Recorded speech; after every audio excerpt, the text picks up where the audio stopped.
Hello everyone, this is Fode Emeritus Kama, your legal health guide. You can follow me on WhatsApp, Facebook, TikTok, Instagram, and that of my YouTube channel. The law is a beautiful thing, be inspired. Today, we are going to discuss an interesting topic under the law of torts known as vicarious liability. This poses the question, it is possible for someone to be culpable for another man's crime? Yes, especially when it has to do with a relationship between an employer and an employee, known as vicarious liability. So, for vicarious liability to be imputed, there are three conditions or there are three elements that should be met. First of these elements or first of this condition is that a tort must be committed. That is to say, a wrong must be committed. Second of this condition is that of what? The person who committed the tort or the person who committed the wrong must be an employee. Third of this element is that the employee must be in line of employment whilst the tort was committed. If these three principles are met, then the employer would be culpable for the crime committed by the employee. However, there is an exception to this rule. For instance, if an employee committed an act deliberately, it is said that the employer is not culpable, but the employee.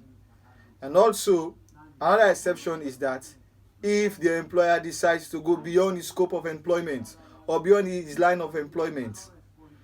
Now, let's say for instance, Mr. A happens to be an employer.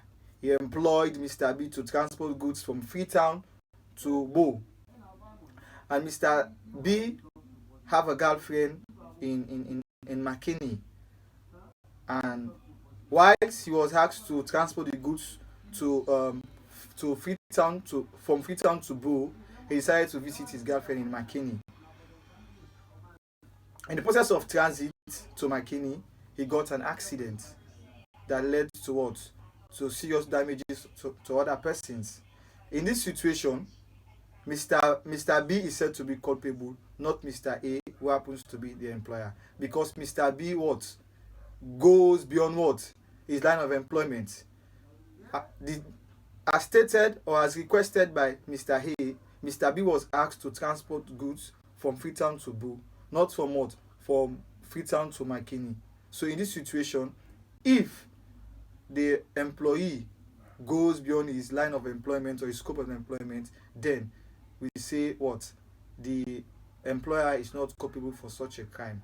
So for a vicarious liability to be imputed, first of this condition that should be met is that a tort must be committed, the person must be an employee, and it must be in the course of employment whilst the tort was committed.